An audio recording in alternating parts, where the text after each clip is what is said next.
സുഹൃത്തുക്കളെ, ഞാനിന്ന് നിങ്ങളുടെ മുന്നിൽ വന്നിട്ടുള്ളത് മുമ്പ് നമ്മളൊരു വീഡിയോ ചെയ്തിട്ടുണ്ടായിരുന്നു. നമ്മുടെ കോട്ടക്കൽ അഥവാ മലപ്പുറം ജില്ലയിലെ കോട്ടക്കൽ മുനിസിപ്പാലിറ്റിക്ക് കീഴിലുള്ള ബസ് സ്റ്റാൻഡ്, കംഫർട്ട് സ്റ്റേഷൻ, അതുപോലെ തന്നെ അനുബന്ധമായിട്ടുള്ള ബിൽഡിംഗ് കോംപ്ലക്സ്, കടമുറികൾ ഒരുപാട് ഉണ്ടാക്കി വെച്ചിട്ടുണ്ട്. ഒരു തരത്തിലും ഉപയോഗമാവുന്ന ഒരു അന്തരീക്ഷം നിലവിൽ കാണുന്നില്ല. വർഷം കുറച്ചായി. നിലവിലും ഇതുപോലെ ഈ നമ്മുടെ പ്രത്യക്ഷത്തിൽ കാണുന്ന ഒരു റൂം പോലും അത് നിലവിൽ പ്രവർത്തിക്കുന്നില്ല. 100 റൂമുകൾ ഉണ്ട് അതിനകത്ത് ഉണ്ടാക്കി വെച്ചിട്ട്. ജനങ്ങളെ നികുതി പൈസ ഉപയോഗിച്ചിട്ട് ചെയ്യുന്ന പദ്ധതികളാണ്. ഈ പദ്ധതികൾ ആർക്ക് വേണ്ടിയാണ്, എന്തിനു വേണ്ടിയാണ്, അത് എത്രത്തോളം ഉപയോഗപ്രദമായിട്ട് നടക്കുന്നുണ്ട് എന്നുള്ളതൊന്നും ജനങ്ങൾ അറിയുന്നുണ്ടോ അറിയണം ചില കാര്യങ്ങൾ ഇതിൽ. ഇതുമായി ബന്ധപ്പെട്ട് നമ്മൾ കോട്ടക്കൽ മുനിസിപ്പാലിറ്റിയിൽ റൈറ്റ് ടു ഇൻഫർമേഷൻ ആക്ട് 2005 പരിധിയിൽപ്പെടുന്ന വിവരാവകാശ നിയമപ്രകാരമുള്ള കാര്യങ്ങൾ ചോദിച്ച കാര്യങ്ങൾ ഇതാണ്. നിലവിലെ കോട്ടക്കൽ മുനിസിപ്പാലിറ്റിക്ക് കീഴിലുള്ള ബസ് സ്റ്റാൻഡ് കോംപ്ലക്സിന്റെ നിർമ്മാണത്തിന് അനുവദിച്ച മൊത്തം ബജറ്റ് എത്ര? ബസ് സ്റ്റാൻഡിന്റെയും വിശദമായ പ്രൊജക്ട് റിപ്പോർട്ടിന്റെയും കാര്യം. ബസ് സ്റ്റാൻഡ് നിർമ്മാണവുമായി ബന്ധപ്പെട്ട കരാറുകാർ ആരൊക്കെയാണ്? കരാറുകളുടെ പകർപ്പുകൾ. കരാറുകാരനെ തിരഞ്ഞെടുക്കുന്ന പ്രക്രിയ എന്തായിരുന്നു? ടെൻഡർ പ്രക്രിയയുടെയും അന്തിമമായ നൽകിയ ടെൻഡറിന്റെയും വിശദാംശങ്ങൾ. മെറ്റീരിയലുകൾ, തൊഴിലാളികൾ, മറ്റ് ചെലവുകൾ എന്നിവയുൾപ്പെടെ പ്രൊജക്ടിന് ചെലവഴിച്ച തുക വേർതിരിച്ച കണക്ക്.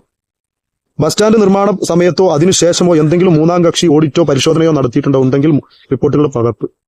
പദ്ധതിയുടെ മേൽനോട്ട ചുമതലയുള്ള ഉദ്യോഗസ്ഥൻ ആരാണ്? അവരുടെ പേരും വിവരങ്ങളും. അതുപോലെ തന്നെ പദ്ധതിയിൽ ചെലവ് വർധനവുണ്ടായിരുന്നോ? ഉണ്ടായിട്ടുണ്ടെങ്കിൽ വിശദാംശങ്ങളും വർധനവിന്റെ കാരണങ്ങളും. പ്രൊജക്ട് സംബന്ധിച്ച് ബന്ധപ്പെട്ട സർക്കാർ അതോറിറ്റികളിൽ നിന്നുള്ള അനുമതി, അംഗീകാരം നൽകൽ, കത്ത് എന്നിവ ചോദിച്ചിട്ടുണ്ട്.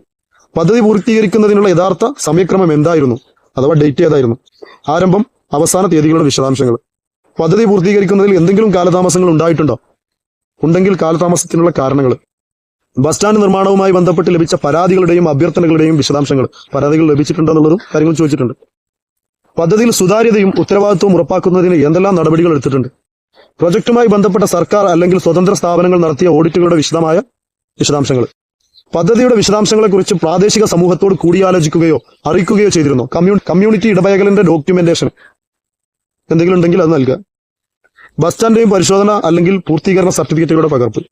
യഥാർത്ഥ പദ്ധതിയിൽ നിന്ന് എന്തെങ്കിലും വ്യതിയാനങ്ങൾ ഉണ്ടായിരുന്നോ? ഉണ്ടെങ്കിൽ വ്യതിയാനങ്ങളുടെ വിശദാംശങ്ങളും കാരണങ്ങളും. 18 തീയതിയും തുകയും ഉൾപ്പെടെ കരാറുകാർക്കും വെണ്ടർമാർക്കും നൽകിയ എല്ലാ പേയ്മെന്റുകളെയും ഒരു ലിസ്റ്റ്. ഏതെങ്കിലും സംസ്ഥാന അല്ലെങ്കിൽ കേന്ദ്ര ഗവൺമെന്റ് പദ്ധതികളിൽ നിന്ന് പദ്ധതിക്ക് ധനസഹായം ലഭിച്ചിട്ടുണ്ടോ? കിഫ്ബി ഫണ്ട് നിങ്ങൾ കേൾക്കുന്നുണ്ട്, എന്താണ് സത്യാവസ്ഥ എന്നറിയണം.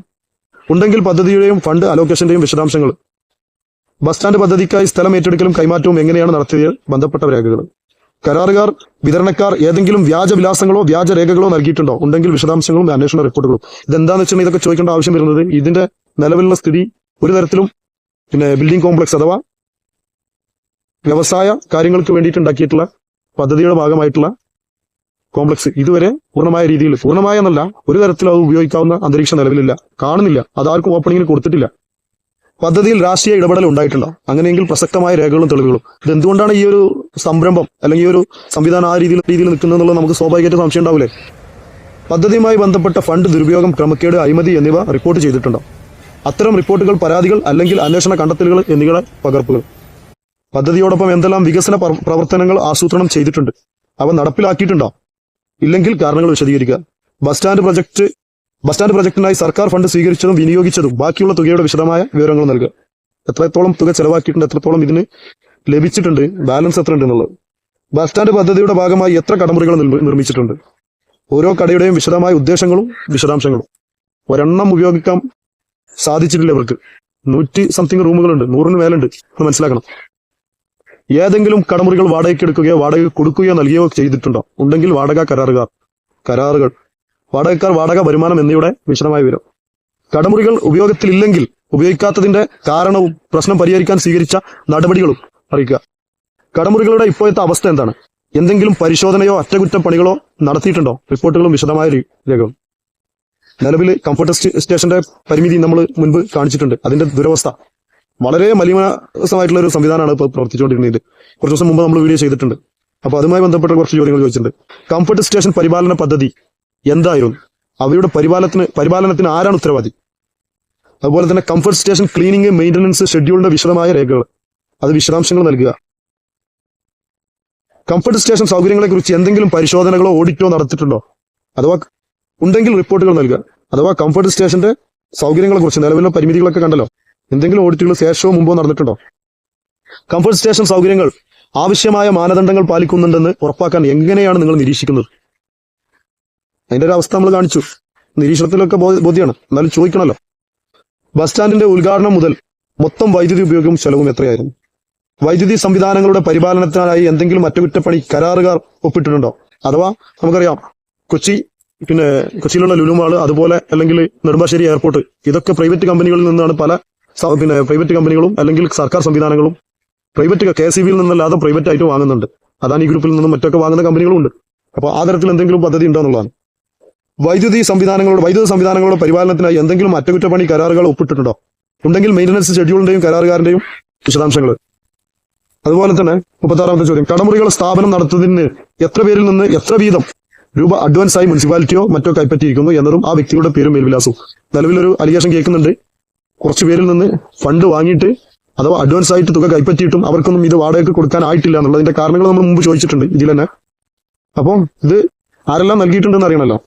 പിന്നെ അതുപോലെ തന്നെ ഓരോ കടമുറികളിൽ നിന്നും മാസം പ്രതീക്ഷിക്കുന്ന വാടക വിഹിതം എത്ര? പാർക്കിംഗ് ഏരിയ നടത്തിപ്പിന് നൽകിയത് ആർക്ക്? ഇതിൽ ഈടാക്കുന്ന തുക എത്ര? ആവറേജ് അറിയണമല്ലോ. ഇത്തരത്തിലുള്ള കാര്യങ്ങൾ നമ്മൾ അറിയേണ്ടത് ഓരോ പൗരന്റെയും ആവശ്യമാണ്, അല്ലെ? ഇതൊരു ദുരൂഹത നിലനിൽക്കുന്ന ഒരു അന്തരീക്ഷമാണ് നിലവിലുള്ളത്. കാരണം ആ ഒരു സംവിധാനം ഉദ്ഘാടനം ചെയ്ത് പോയിട്ട് നാട് മുറിച്ച് പോയി എന്നല്ലാണ്ട് ഒരു പ്രവർത്തനവും പൂർണ്ണമായ തോതിൽ അത് നടത്തില്ല. ബസ് സ്റ്റാൻഡിന്റെ കാര്യങ്ങൾ കുറെ ആളുകൾ ബസ് ഇറങ്ങുന്നുണ്ട്, തിരികെ കയറി പോകുന്നുണ്ട്. എത്രത്തോളം കോടി രൂപ ചെലവാക്കിയിട്ടാവും ഇങ്ങനെ ഒരു പദ്ധതി നടപ്പിലാക്കിയിട്ടുണ്ടാവുക. മാത്രമല്ല ഇതിനുവേണ്ടി ജനങ്ങൾ എത്രത്തോളം സാക്രിഫൈസ് ചെയ്തിട്ടുണ്ടാവും. ജനങ്ങൾ മാത്രമല്ല, ഈ ബസ് ഓപ്പറേറ്റേഴ്സ്, അതുപോലുള്ള മുമ്പ് അഡ്വാൻസ് കൊടുത്ത വ്യക്തികളുണ്ടെന്ന് പറയപ്പെടുന്നുണ്ട്. ഇവരൊക്കെ എത്രത്തോളം സാക്രിഫൈസ് ചെയ്തിട്ടാവും ഈ ഒരു പദ്ധതി നടപ്പിലാക്കിയതിനു ശേഷം നമുക്ക് കാര്യങ്ങൾ മുന്നോട്ട് പോകുന്നുള്ള രീതിയിൽ മുന്നോട്ട് പോകണം എന്നുള്ള ആഗ്രഹത്തിൽ ജീവിക്കുന്നുണ്ടാവുക. അപ്പൊ അവരുടെയൊക്കെ ഒരു ഭാവിയിൽ നമുക്ക് കാണണം. അവരൊക്കെ ഒരു സ്റ്റേറ്റ്മെന്റ് നമ്മൾ തയ്യാറാക്കാൻ ശ്രമിക്കുന്നുണ്ട്. കാരണം ഇത് പൊതുജനങ്ങളെ ബാധിക്കുന്ന വിഷയമാണ്. ഇതുപോലെ പല കാര്യങ്ങളും പദ്ധതികളായിട്ട് വരുന്നുണ്ട്. പദ്ധതികൾ നടപ്പിൽ വരുത്തിയതിനു ശേഷം അത് പൂർണ്ണ തോതിൽ പരാജയമാവുന്ന ഒരു അന്തരീക്ഷം നിലവിലെ നാട്ടിലുണ്ട്. അത് എന്തുകൊണ്ടാണ്, എന്ത് കാരണങ്ങൾ കൊണ്ടാണ്, ഏതെങ്കിലും തരത്തിലുള്ള ആസൂത്രണമില്ലായ്മയുടെ അപര്യാപ്തത കൊണ്ടാണോ ഇങ്ങനെയുള്ള കാര്യങ്ങൾ സംഭവിക്കണമെന്നുള്ള അറിയണ്ടേ? അങ്ങനെയാണെന്നുണ്ടെങ്കിൽ നിലവിൽ ഇവരെന്തെല്ലാം ഇനി പ്രൊജക്ടുകൾ കൊണ്ടുവരാൻ പോകുന്നുണ്ട്, അതിന്റെ ഭാവി ദൂഷ്യഫലങ്ങൾ എന്തെല്ലാം ജനങ്ങൾ അനുഭവിക്കേണ്ടി വരും, ഇതൊക്കെ ജനങ്ങൾ മനസ്സിലാക്കണ്ടേ? അപ്പൊ ഈ രീതിയിൽ ഇതിപ്പോ നമ്മൾ മനസ്സിലാക്കേണ്ട 1-2 ദിവസമോ അല്ലെങ്കിൽ മാസങ്ങളോ അല്ല, വർഷം കുറച്ചായി ആ ഒരു രീതിയിൽ ഒരു പ്രേതാലയം പോലെ ഒരു സംവിധാനം അവിടെ നിൽക്കുന്നുണ്ട്. ചെറിയ തുകയല്ല, വലിയ തുക ജനങ്ങളെ നികുതി പണത്തിൽ, പ്രത്യേകിച്ച് കേരള സർക്കാരിന്റെ ഒരു അവസ്ഥ അറിയാലോ. അവർ തന്നെ പറയുന്ന കണക്ക് പ്രകാരം 4-5 ലക്ഷം കോടി രൂപ കടക്കണിയിലാണ്. അപ്പോൾ നമ്മൾ മനസ്സിലാക്കണം, ഇതുപോലുള്ള പദ്ധതികൾ ഒരു തരത്തിലും ഉപയോഗമാവാൻ പറ്റാത്ത രീതിയിലുള്ള പദ്ധതികൾ കൊണ്ടുവരുമ്പോൾ ആസൂത്രണം ചെയ്യുന്നവരും അത് പദ്ധതി നടപ്പിലാക്കാൻ വേണ്ട കാര്യങ്ങൾ ചെയ്തവരും ഇതിൽ നിന്ന് എന്തെങ്കിലും പറ്റിയിട്ടുണ്ടോ, മറ്റുള്ള കാര്യങ്ങളെല്ലാം അറിയേണ്ട ബാധ്യതയുണ്ട്. അറിയാൻ പറ്റാവുന്ന ശ്രമങ്ങൾ നമ്മൾ നടത്തി നോക്കുക. ഉണ്ടെങ്കിൽ അവർ മനസ്സിലാക്കേണ്ടത് ജനങ്ങളെ നികുതിയാണ്. ഒരു തരത്തിലും നിങ്ങൾക്ക് ദഹിക്കൂല. കാരണം ഈ ഒരു ബസ് സ്റ്റാൻഡുമായി ബന്ധപ്പെട്ടുള്ള ഇത് ഒരു വർഷങ്ങളോളം അതിന്റെ പണികളും കാര്യങ്ങളൊക്കെ ആയിട്ട് മുന്നോട്ട് പോകുമ്പോൾ ആ പരിസര പ്രദേശത്തിലുള്ള മനുഷ്യർ ഒരുപാട് സാക്രിഫൈസ് ചെയ്തിട്ടുണ്ട്. പ്രത്യേകിച്ച് ബസ് സ്റ്റാൻഡുമായി ഉപജീവനം നടത്തിയിരുന്ന മനുഷ്യർ, അവരൊന്നും ഇപ്പോ വ്യക്തമായിട്ടുള്ള അവരെ കാര്യങ്ങളൊന്നും മുന്നോട്ട് പോകുന്നുണ്ടോ എന്നുള്ളത് ഈ പദ്ധതിയുടെ ഭാഗമായിട്ട് മുന്നോട്ട് നിന്നിരുന്ന വ്യക്തികൾ മനസ്സിലാക്കേണ്ടതാണ്. അവരെ ചെയ്തിട്ടുണ്ടോ, ചെയ്യണമെന്നുണ്ടോ എന്നുള്ളതൊക്കെ നമുക്ക് അറിയണ്ടേ? നമ്മൾ ഈ കാര്യങ്ങളെല്ലാം ചോദിച്ചിട്ടുണ്ട്, ഇത്രത്തോളം കാര്യങ്ങൾ ചോദിച്ചിട്ടുണ്ട്, വിവരങ്ങൾ എന്തെല്ലാം തരാതിരിക്കാൻ ശ്രമിക്കാമെന്നുള്ള പരീക്ഷണങ്ങളിലാവും അവർ. സ്വാഭാവികമാണല്ലോ, നമ്മുടെ നാടിന്റെ ഒരു അവസ്ഥ അങ്ങനെയാണല്ലോ. അപ്പൊ ഇതുമായി ബന്ധപ്പെട്ട് നമുക്ക് അപ്പലേറ്റ് അതോറിറ്റിയുമായി ബന്ധപ്പെടേണ്ടി വരും. ശേഷം CNDG മറ്റുള്ള സംവിധാനങ്ങളൊക്കെ നോക്കേണ്ടി വരും. കാരണം ഇതിൽ ദുരൂഹത നല്ല രീതിയിൽ ഏതൊരു പൗരനെ പോലും, ഞാൻ പലവരുമായി സംസാരിച്ചു, അവർക്കെല്ലാം ഇതുപോലുള്ള ദുരൂഹതകളുണ്ട്. കാരണം ഇതിൽ പ്രത്യക്ഷത്തിൽ തന്നെ അത് ബോധ്യമാണ്. കാരണം എന്ത് കാരണം കൊണ്ടാണ് ഇത്രത്തോളം റൂമുകൾ വാടകയ്ക്ക് കൊടുക്കാൻ സാധിക്കാത്തത്? അഥവാ നഗരപരിധിയിലുള്ളൊരു കെട്ടിടം കൂടിയാണ്, ഷോപ്പിംഗ് കോംപ്ലക്സ് ആയിട്ടൊക്കെ മാറ്റാവുന്ന ഒരു അന്തരീക്ഷം നിലവിലുള്ളൊരു ഇത്രയും കണ്ണായ സ്ഥലത്തുള്ള സംവിധാനമാണ്. അത് വേണ്ട രീതിയിൽ ആസൂത്രണ ബോധമില്ലാതെ തയ്യാറാക്കിയതാണെങ്കിൽ അതിന്റെ കുറ്റക്കാരൊക്കെയാണെന്നുള്ളത് കണ്ടെത്തണ്ടേ? സ്വാഭാവികമായിട്ട് ഇത് നിയമത്തിന് മുന്നിൽ കൊണ്ടുവരേണ്ട ബാധ്യതയില്ലേ? അതിന് പൂർണ്ണമായും എല്ലാവരും സഹകരിക്കണം. സ്വാഭാവികമായിട്ട് ഇതിനെ സപ്പോർട്ട് ചെയ്യണം. ഇത് മറ്റുള്ളവരിലേക്കും എത്തിക്കണമെന്ന് ആഗ്രഹിക്കുന്നു. ഇത് നമ്മുടെ വ്യക്തിപരമായ കാര്യങ്ങളോ മറ്റുള്ളതായി കാണണ്ട. ഇത് പൊതുജനത്തിന്റെ നന്മ ഉദ്ദേശിച്ച് മാത്രം ചെയ്യുന്ന പ്രവർത്തനമാണ് എന്ന് ബോധ്യപ്പെടുത്തുന്നു.